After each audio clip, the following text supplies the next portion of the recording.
Thank you, Chairman, sir, for giving me chance to speak, and thanks to our party, All India Trinamool Congress, for allowing me to speak on Finance Bill. I'll try to deliver my speech in Bangla, my mother language. Sir, we are thankful to all 16 opposition parties. We all are together. Please withdraw 18% GST on LIC and medical insurance, as not only we, the opposition, but Honorable Gadkari ji also requested you, madam.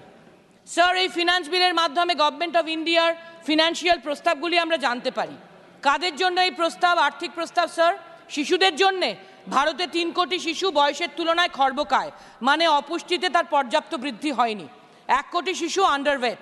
ছাত্রছাত্রীদের জন্যে আমরা জানি সম্প্রতি NEET আর net exam বাতিল করতে হয়েছে, আর আমাদের কোটি কোটি কোটি কোটি শিশুরা শ্রমিক হতে বাধ্য হয়, পড়ার জন্য স্কুলে যেতেই পারে না। যুবক যুবতীদের জন্যে শুধু গ্র্যাজুয়েটের মধ্যেই স্যার প্রতি 10 জনে 4 জন বেকার।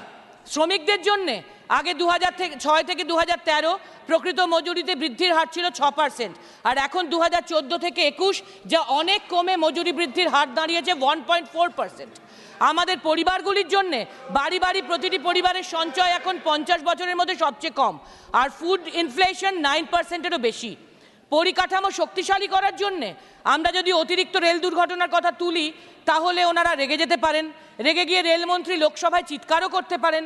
কিন্তু ইদানিং পরপর আমরা শুধু রেল দুর্ঘটনাই নয়, ব্রিজ বা সুড়ঙ্গ, রাস্তা বা শেড, এয়ারপোর্ট বা মন্দির, পার্লামেন্ট, কত কিছুতে গন্ডগোল দেখতে পাচ্ছি।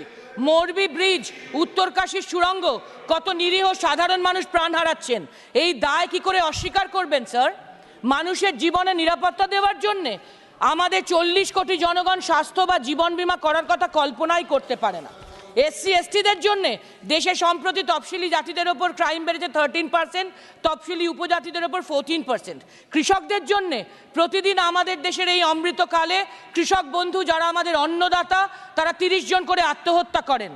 আর আজ প্রায় 5 বছর ধরে আন্দোলন করে 1000 জনের ওপর প্রাণ হারিয়ে, শহীদ হয়ে, মার খেয়ে, অত্যাচারিত হয়েও মিনিমাম সাপোর্ট প্রাইস, ন্যূনতম সহায়ক মূল্য এমএসপি কৃষকরা পান না, প্রধানমন্ত্রী ঘোষণা করার পরেও পান না।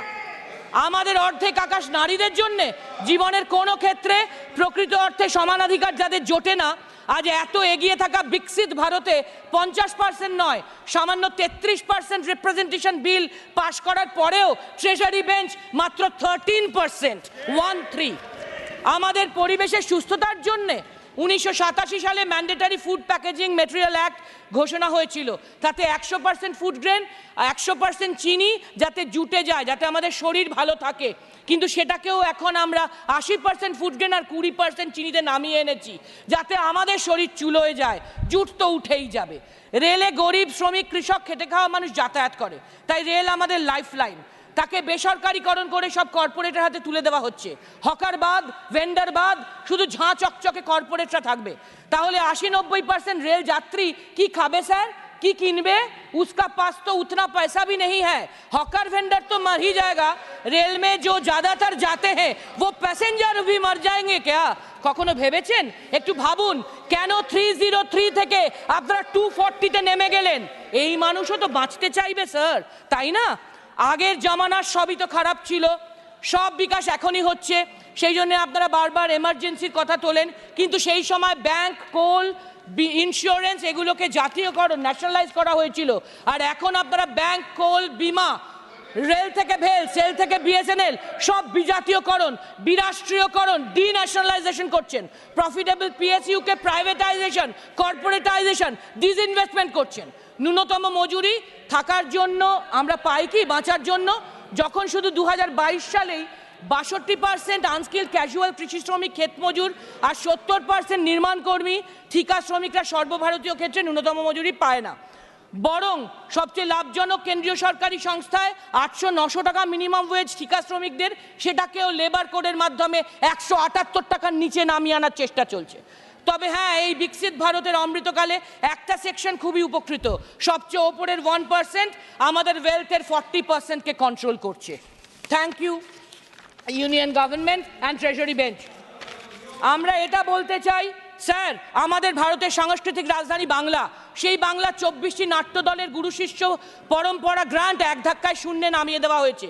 মোট 70টি নাট্য দলের এই টাকা কাটা গেছে, 24টা বাংলার, 21টা মণিপুরের। উদ্দেশ্য প্রণোদিতভাবে এটা করা হয়েছে। আমরা দাবি করছি অবিলম্বে এই গ্র্যান্ট পুনর্নবীকরণ করা হোক আর বাংলার সাংস্কৃতিক ঐতিহ্য ধ্বংসের এই প্রক্রিয়া বন্ধ হোক।